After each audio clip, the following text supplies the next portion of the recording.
Je les ai envoyé les ressources en fait, enfin pour aller checker. Ouais. Ils sont allés sur Instagram, ils ont vu le nombre de centaines de milliers d'abonnés. Qu'elle avait. Ils sont allés sur Google, ils ont vu et machin truc. Ils ont vu les chiffres qu'il y avait sur le contrat à cette époque-là. Ouais. Du coup, ils ont compris que Jacques était sur la bonne voie. Après, là, ils m'ont dit, après mon parent, ils m'ont appelé, ils m'ont dit, en fait, petit, ce que tu es en train de faire là, continue dans ça. Tu vois, ils m'ont dit, ce que tu es en train de faire, je sais pas exactement, moi je comprends pas exactement ce que tu es en train de faire, mais ce que tu es en train de faire, merci. Donc, je me lance, ça fait 1 mois, j'ai pas de clients, 2 mois, j'ai pas de clients, 3 mois, j'ai pas de clients, Ok. les économies sont finies, 4 mois, 3 mois et demi, j'ai pas de clients, j'ai plus d'argent. Ouais. Comment est-ce que je fais pour vivre ça, je reviendrai dessus. Mais au bout du 4e mois, il y a une boîte, une entreprise, une célèbre influenceuse française d'ailleurs, je vais taire le nom, qui me dit Monsieur Abin, écoutez, je suis intéressé. Je suis intéressé par vous, est-ce qu'on peut discuter? À ce moment-là, elle est à Dubaï. Donc, je lui ai dit, c'est le pactole. Ouais. C'est l'influenceuse, des millions de... C'est encore le frisson du premier client. Le premier client, tu vois, en fait, ça marche. Ok. Je te redis encore. Ok. En fait, cette histoire, ça marche. Ok. Tu vois, c'est pas du pipeau. Et puis, j'ai vraiment eu raison un peu de me lancer, tu vois. Ok. Et puis, dans ta tête, tu commences à dire, si j'ai 2, 3, 4 clients comme ça, et puis c'est terminé, tu vois. Sauf que, je commence avec, on discute, il y a des décalages horaires. Parce que là, à Dubaï, moi je suis à Lyon, en France. On réussit à s'accrocher, on discute. Elle me dit, moi je suis intéressé. Je veux travailler avec toi, je lui fais vraiment une stratégie. J'avais tout mis ce que je savais, tout ce que je savais, tout ce que j'avais appris. Craché. Ouais, j'ai craché. Je lui ai fait une stratégie, un e-book de malade, avec tout ce qu'il fallait qu'elle déploie, n'est-ce pas, pour pouvoir espérer augmenter, faire plus de chiffre d'affaires, tu vois. Et c'était une période vers septembre, octobre, donc on préparait les périodes de fête de fin d'année où il y a plus de chiffres d'affaires pour les commerçants. Donc elle me dit on se lance, mais il y a un problème à ce moment-là, c'est que j'ai pas de structure, j'ai fini mon stage, j'ai voulu changer le titre de séjour, il y a les lourdeurs administratives, donc du coup je suis bloqué. Premier obstacle, il y a les lourdeurs administratives et je commence à paniquer. J'ai envie, parce qu'elle me dit, ok, envoie-moi des trucs et tout, je vais envoyer mon avocat, il va faire le contrat, je vais t'envoyer le contrat, tu vas lire, s'il est bon, sur les termes sur lesquels on s'est d'accord, tu vas le signer et puis on pourra démarrer la collaboration. Alors, je suis bloqué, parce que j'ai pas de sirette, j'ai pas rien, j'ai pas de structure, j'ai même pas de pièce de séjour, tu vois. La seule pièce que j'ai, c'est mon passeport. Ok. Parce que de base, tu as un titre de séjour étudiant et après tu te transformes quand tu as un CDI dans ton secteur d'activité. Voilà, c'est ça. Okay. Donc quand tu finis avec tes études, tu prends 1 an pour faire un titre, ce qu'on appelle un APS, attestation provisoire de séjour. On te donne 1 an pour soit chercher du travail en CDI dans ce que tu as fait ou créer une entreprise. Ouais. Donc moi, c'est ce que je voulais avoir, cet APS-là, pour me permettre justement de créer une structure administrative qui allait supporter mes activités de freelance. Et du coup, ça tire en longueur. 6 mois, j'ai pas toujours ma pièce de séjour, donc je peux rien faire. Mais j'avais engagé mes activités de prospection. Comme pour dire encore, n'attendez pas. Lancez-vous dans l'étrier, mettez le pied à l'étrier, faites ce que vous avez à faire, et puis le reste, vous laissez à la nature. Donc, cette dame-là... Donc, tu es bloqué? Oui, cette dame-là, qu'est-ce que je lui dis au final? Je lui dis, écoute, moi, je vais être franc avec toi. Je peux t'apporter de la valeur, je peux t'apporter des trucs, mais... Voilà ma situation, j'étais étudiant, j'ai fait signe de me lancer en entrepreneur. Je lui explique vraiment. On prend un moment, je lui avais écrit un message, je lui ai dit écoute, est-ce qu'on peut discuter parce qu'il faudra te parler d'un truc. Elle a dit ouais Jacques, il n'y a pas de problème. Donc on se cale le créneau et tout, on s'est calé le créneau.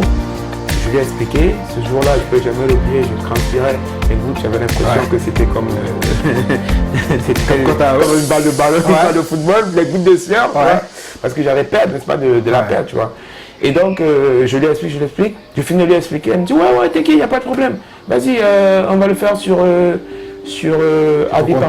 ton compte perso à toi. Ouais, sur ta structure, enfin, sur l'individu. Oui, sur toi. Voilà, sur l'individu. Et puis voilà, dès que ça va sortir, et puis on va ratifier avec les avocats. Il n'y a pas de souci. Fais ça rapidement, tu m'envoies les trucs, on va lancer la machine, t'inquiète pas. Je suis soulagé, tu vois. 2 jours après, je lui envoie mon passeport. 2 jours après, Elle m'envoie le document, je l'imprime, je le signe, tac, je le signe, c'est bon. Deuxième chose, je filme ce contrat, je le mets dans le groupe de famille. Je filme le nom de la personne avec qui j'ai signé l'entreprise et tout. Parce qu'elle avait une telle notoriété que même la famille qui était au pays... Non, pas forcément. Ils ne savent pas parce que c'est quelqu'un de télé-réalité et tout. Mais je les ai envoyé les ressources en fait pour aller checker.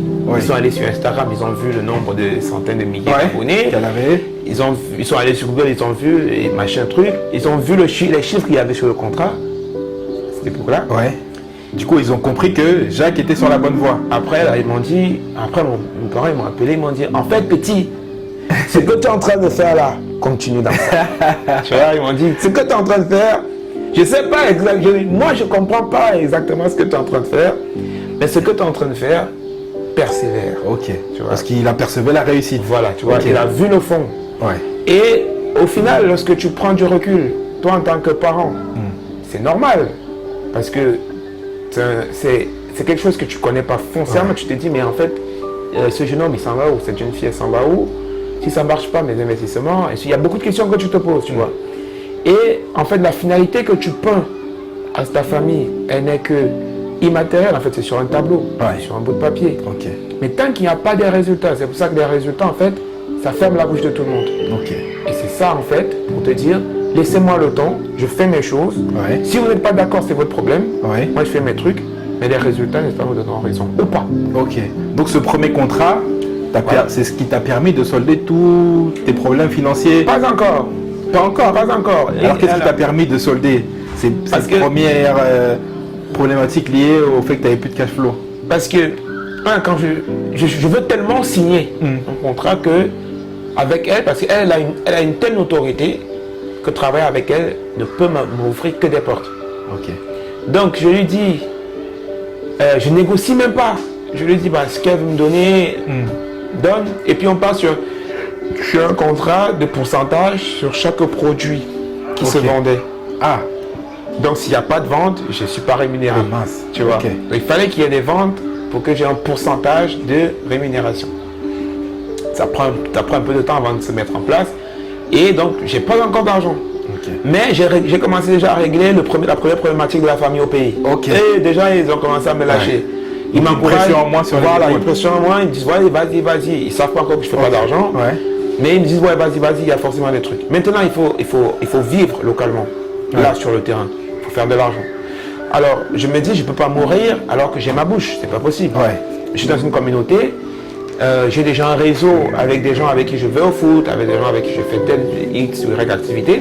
Et donc du coup je me dis, aujourd'hui c'est aujourd'hui, moi je vais dire à tout le monde, même si c'est un passant, je suis sorti de chez moi, j'ai dit même si je trouve un passant en route, je vais lui dire, moi je suis en difficulté, je cherche un job. Je veux travailler, je veux n'importe quoi. Un job alimentaire, on est bien d'accord. Oui, pour manger, pour payer le loyer et tout. Et puis, écoute bien ce qui s'est passé quand je sors de chez moi le samedi pour aller au football, la santé du samedi à Lyon. Football santé, c'est quoi? Football, on se rencontre entre amis, entre copains, voilà, et on fait 2 camps, on joue sur un stade. Simplement, Oui, simplement. Après, on partage une bière et puis chacun rentre chez soi, on continue les activités du week-end.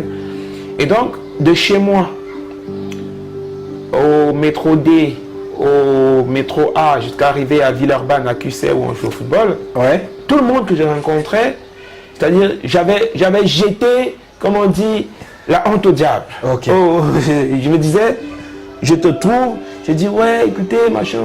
J'ai rencontré une quinzaine de personnes, d'aucuns m'ont donné leur contact, j'ai écrit moi, machin truc et tout. D'aucuns me disaient non, il n'y en a pas et tout. Et ça me permet, avant de continuer, de revenir sur une chose. En fait, beaucoup de gens meurent parce qu'ils gardent la bouche fermée. Beaucoup de gens, avec cette expérience, j'ai trouvé que beaucoup de gens sont prêts à aider, à donner des solutions. Beaucoup de gens ont des solutions, mais vu qu'on ne les aborde pas, on ne les courtise pas, on ne s'adresse pas, on ne parle pas de nos difficultés, beaucoup de gens meurent, beaucoup de gens perdent, deviennent fous, beaucoup de gens dépriment et tout, alors qu'il suffit juste de dire, de trouver 3, 4, 5 personnes, de leur dire j'ai tel problème, et ces 3, 4, 5 personnes-là ont également des réseaux à eux, qui ils vont te donner leur contact, ils vont te dire va voir tel. Bon, il y a des gens qui me disaient au métro, Je me rappelle à Bellecour, au métro A, il y a des gens qui m'ont dit, ah ouais, mais oui, mais attends, je vais te conseiller tel, machin, truc et tout. Ça, c'est autre chose. Ensuite, j'arrive au foot, j'arrive là-bas, je dis à tous les acteurs qui étaient là, que j'ai besoin de travail. Je ne peux pas mourir en Europe alors qu'il y a des gens qui sont là. Quel que soit le boulot. Je leur dis, de mes mains, je peux tout faire. Ok, c'est l'expression qu'on utilise au Cameroun, c'est je fais ce que je vois. Ce que je vois, je fais. Ce que je vois, je fais. Moi, je ne suis pas dans les débats, les détails. S'il y a un truc à la fin, on peut me donner 10 euros, 20 euros. Je connaissais les prix des pâtes à Lidl, les prix des bolognaises, des œufs. Je connaissais ce qu'il me fallait pour manger une semaine, un mois. Dans mon budget, je savais ce qu'il fallait faire. Donc, ce qui me fallait beaucoup plus, c'était mon loyer. Donc, je dis ça comme ça. Et puis, les indépendants qui sont autour me disent, ouais, mais petit, vas-y, déprime pas. Allez, prends une bière d'abord. Je donne une bière, vas-y, je bois une bière. Je commence à jouer machin, truc et tout. Voilà. Après, on me dit, ok, bah t'inquiète pas. Un commence par me dire, ok, bah j'ai un déménagement, tu es disponible mardi. Je lui dis, grand frère, là où tu me vois, si. Moi, je suis disponible de lundi à lundi, de 5h à 23h même si tu veux. Tant qu'il y a le travail, non, moi, je suis disponible. Tu vas à fond. Il me dit, ok mon petit, j'aime les petits comme toi. Il me salue, il me dit, bon, mardi, j'ai un truc pour toi. On part, on fait le premier déménagement. À la fin, il me donne 60 euros. Ok. Je commence, mais il me dit encore, vendredi, on a un autre déménagement. Sauf que là, c'est un plus gros que tu pourras avoir encore plus. Vendredi, on peut en faire notre déménagement. À la fin, il me donne, il me dit, mon petit, je sais que tu as des difficultés. Il prend 100 euros, il me donne. Ouais, je t'arrête dans ta lancée, mais là, c'est à ce moment-là que intervient ton réseau. Oui. Mais pourquoi ce réseau-là, tu n'utilises pas pour développer ton activité du marketing digital? Parce que c'est vrai que des fois, nous-mêmes les Africains, on sous-estime. Alors que des fois, quand on discute avec notre entourage, on se rend compte, mais on a plein de hauts cadres, de dirigeants, des gens qui sont dans les professions libérales. Pourquoi eux, tu ne vas pas les prospecter pour développer ton activité que tu venais de lancer? Et que tu as préféré, peut-être inconsciemment, leur demander de l'aide pour du job alimentaire, mais pas pour ton activité qui te fait rêver. Alors, ça, j'y ai pensé. Je me suis dit, ok, j'ai déployé beaucoup de techniques, beaucoup de compétences. Notamment quand je faisais du dropshipping, j'ai appris à faire des sites, j'ai appris à faire du montage vidéo, des sites, ainsi de suite. Je peux proposer ces services-là à mon entourage. Donc, je suis allé vers eux.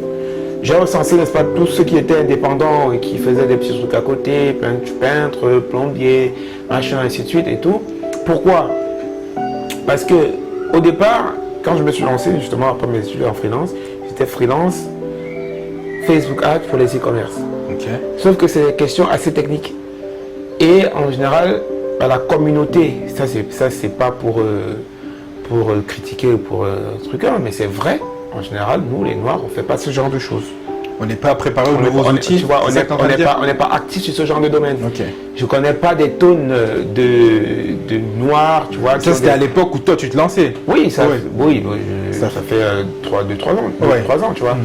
Il n'y avait pas vraiment quelqu'un qui va te dire, j'ai une marque e-commerce et j'ai besoin de faire... Déjà, quand quelqu'un, tu lui parles de Facebook, il te dit, il faut liker des choses sur les trucs. Tu vois. Et puis derrière, c'est moi qui leur expliquais, tu vois, en fait, quand tu vois ces publicités, quand tu vois ce truc, il y a post sponsorisé par exemple en haut, c'est une publicité, c'est comme ça que Facebook fait pour gagner de l'argent, ainsi de suite. Et ils disent, ah ouais, machin, ils ne comprenaient pas, tu vois. Donc, déjà, quand quelqu'un ne comprend pas comment le simple post Facebook fonctionne, lui, il veut liker ou bien il va aller sur Corel Congossa ou je ne sais pas trop quoi sur Facebook pour chercher ses informations ou papoter avec ses copains.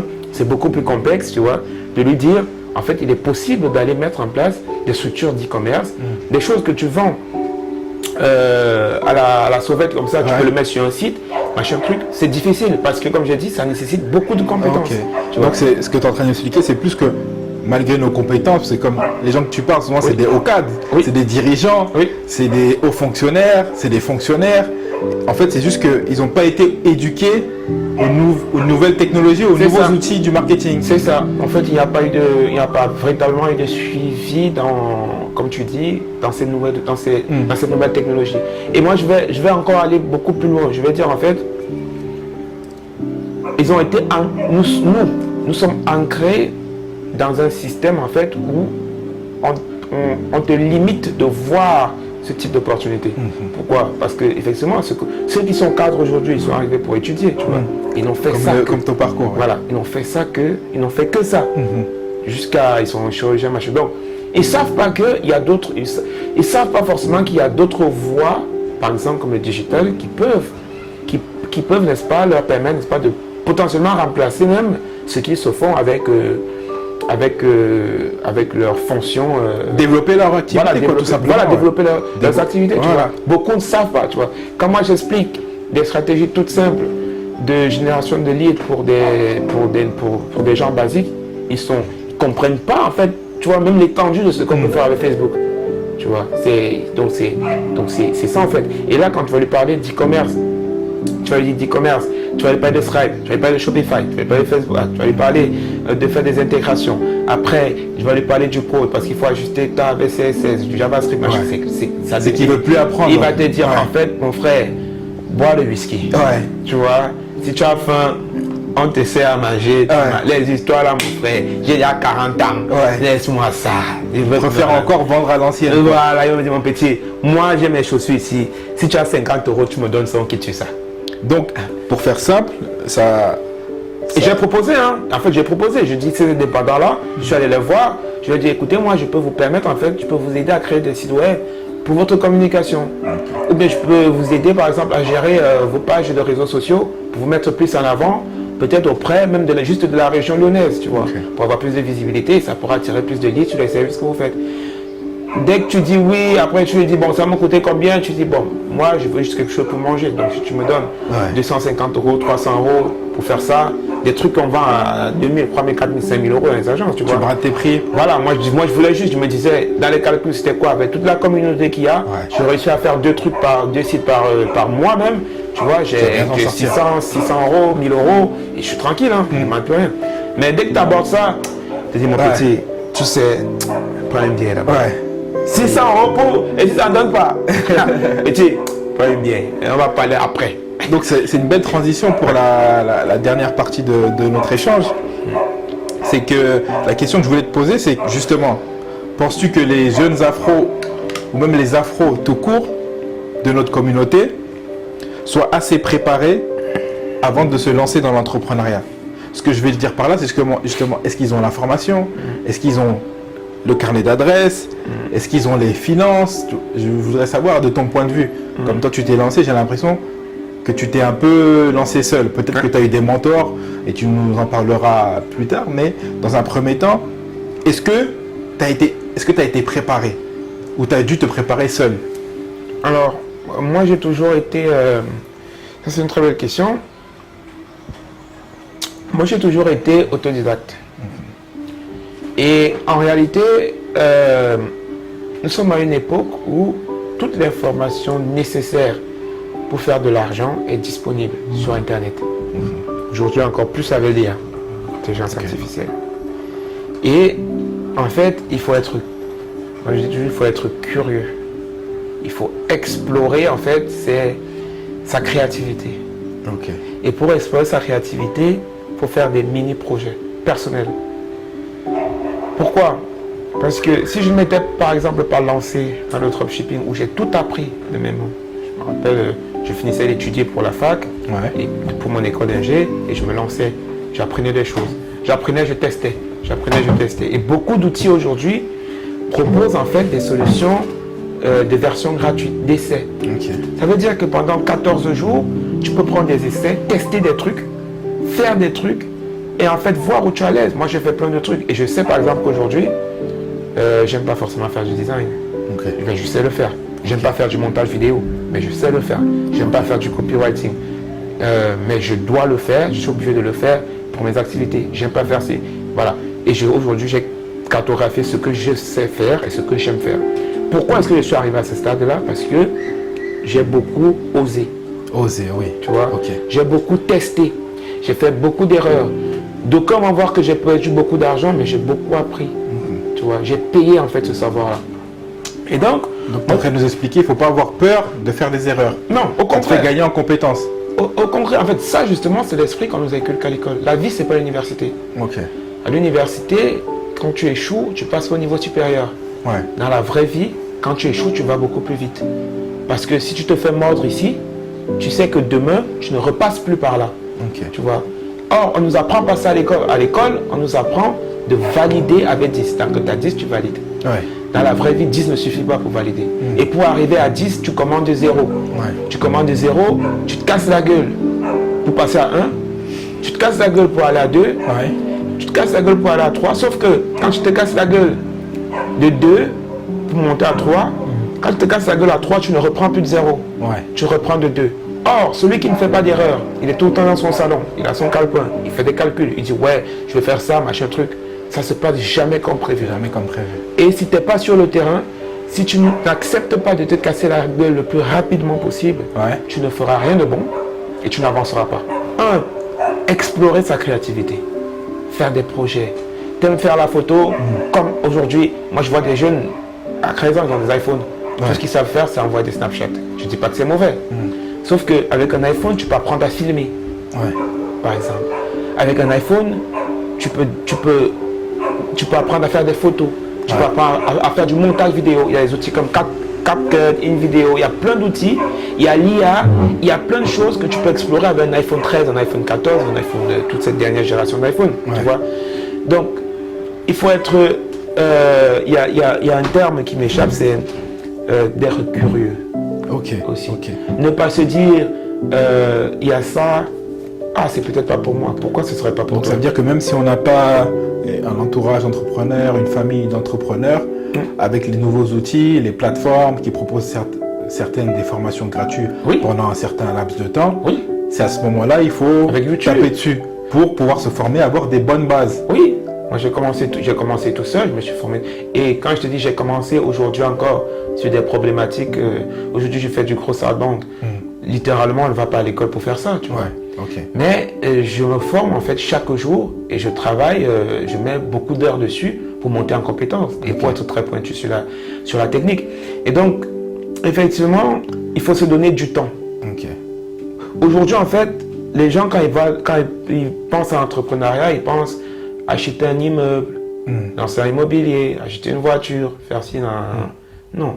Aujourd'hui, beaucoup de gens ont besoin de savoir-faire. En fait, moi, j'ai rencontré des gens qui ne savent pas faire enregistrer un PDF. Tu vois, et qui étaient prêts à me payer pour le faire. Tu t'imagines si quelqu'un n'arrive pas juste à enregistrer un PDF, tu lui parles de Canva, il disjoncte. Pourtant, il y a la formation, tu vois, sur Google. Voilà. Gratuitement. Il peut l'avoir gratuitement. Il peut l'avoir à son CPF.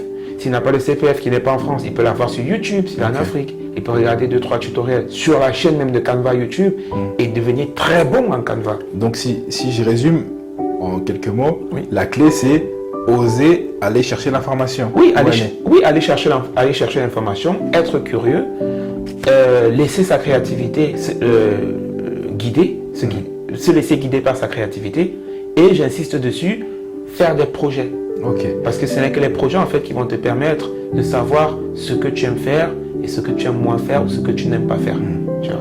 Donc ça répond aussi à ma question suivante qui était de savoir pour toi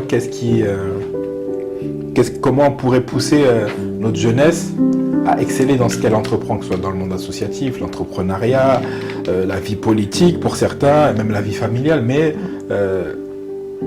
toi, tu as répondu pour tout ce qui est projet entrepreneurial. Donc, pour faire simple, c'est oser aller chercher l'information. Oser, très curieux. Maintenant, on va passer la dernière partie et conclure cet échange. Tu pourrais nous parler de tes projets futurs qui te tiennent à cœur ou sur lesquels tu travailles actuellement? Alors, oui. Alors, aujourd'hui, déjà, la première chose, c'est de pouvoir générer beaucoup d'argent. Après, beaucoup, on me dira combien. Mais moi, la chose fondamentale qui me tient encore à cœur aujourd'hui, qui me tient beaucoup à cœur, c'est de permettre, n'est-ce pas, à ma famille, justement, de pouvoir sortir, enfin, de pouvoir donner les moyens, de pouvoir donner certains moyens à ma famille. Tu vois, pour qu'ils puissent s'épanouir d'une certaine façon. C'est la première chose. La deuxième chose, de pouvoir le faire à mes amis qui n'ont pas eu la chance, n'est-ce pas, de pouvoir avoir l'opportunité de venir en Europe, machin truc, cette opportunité-là que j'ai eue. Ensuite, également, mon pays et à plus forte raison, le continent. Et pour ce faire, aujourd'hui, j'ai commencé à être, par exemple, contacté et je contacte également des institutions africaines pour aller déployer, par exemple, mon savoir-faire dans des centres de formation des universités et tout, pour aller leur apprendre, n'est-ce pas, ce que moi j'ai eu le temps de cultiver ici, que ce soit dans les fonds d'investissement dans lesquels je travaille, que ce soit dans des entreprises, dans des PME, dans des startups. J'aimerais également aller leur donner cette opportunité-là de pouvoir apprendre auprès, je ne vais pas dire des meilleurs, mais auprès du savoir que j'ai pu accumuler.